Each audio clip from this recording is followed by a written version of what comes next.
Hello dear children, welcome back on YouTube channel of our college website, and this is Mrs. Paul, and again my lecture is for the students of class 11.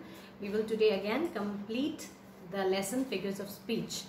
In my last video I discussed with you simile, metaphor, and I also introduced personification, but I'll repeat personification for you.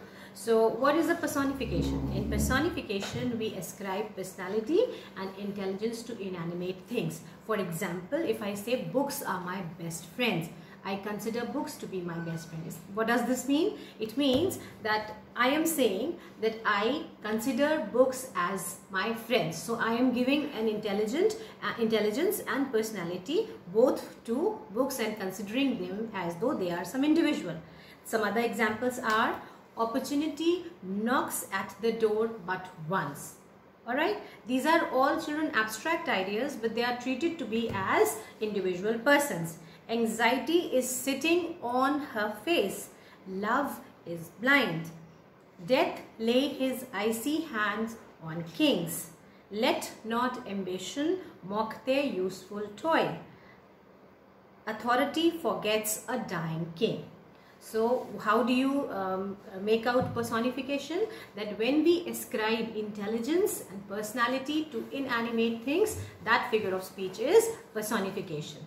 As I told you that there is a similarity between simile and metaphor, similarly there is a little similarity between personification and apostrophe.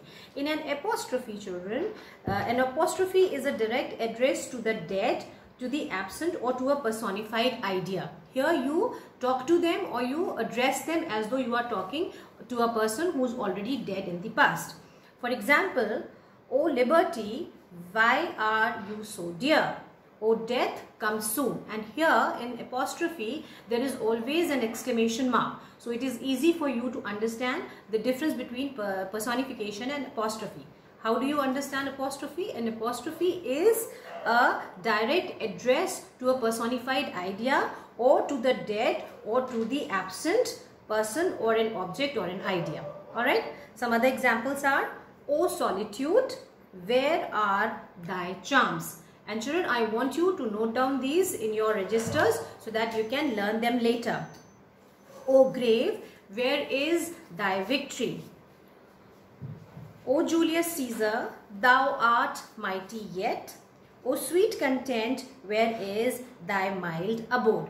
So you understood, when in personification we are ascribing personality to inanimate things, and apostrophe is a direct address to a dead person, to past, or to something which is a personified idea. Next figure of speech is oxymoron, and I think it is the simplest for you to understand. Why? Because two opposite or contrary ideas are put together in a sentence.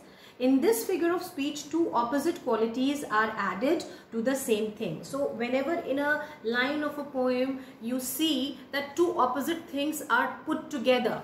For example, he is regularly irregular, and having nothing he hath all. Having nothing he hath all. Regularly irregular. Or for example, it is a bitter sweet.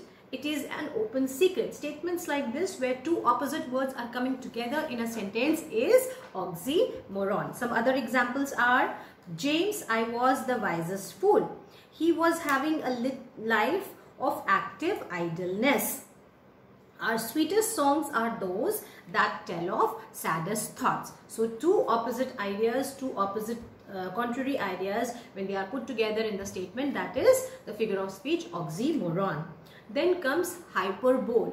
As the name suggests, children, hyperbole is a figure of speech where there is an over-exaggeration in a statement. When a poet is trying to say something but he is exaggerating a statement too much, that is said to be a hyperbole. In hyperbole, things are shown as greater or less, better or worse than they really are. Some other examples can be: for example, if the poet has to say that the little girl cried and she was very sad, so he would say she wept oceans of tears. Now this is an over exaggeration or an overstatement, so here you can understand that this figure of speech is hyperbole.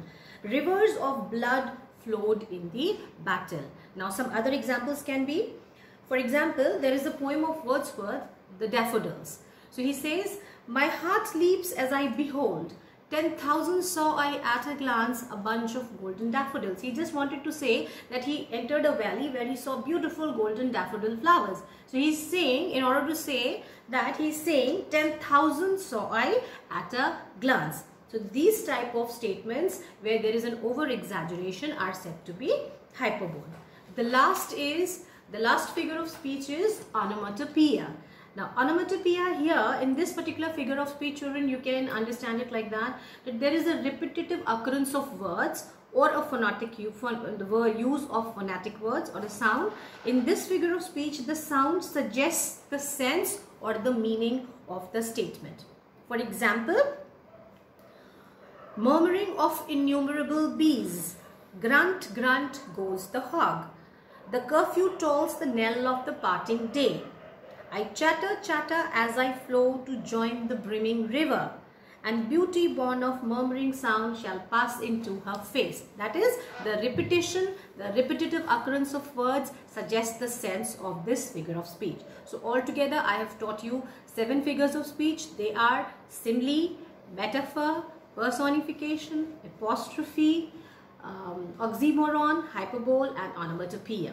You will write down the definitions. Children, these definitions are very simple, but they are equally important for you to understand. Once you learn them by heart, understanding poetry in class 11 will become very easy for you. We will very soon meet in the next class. Up till then, take care, keep yourselves at home and stay home safe. And we will very soon meet in the next class. Goodbye, children.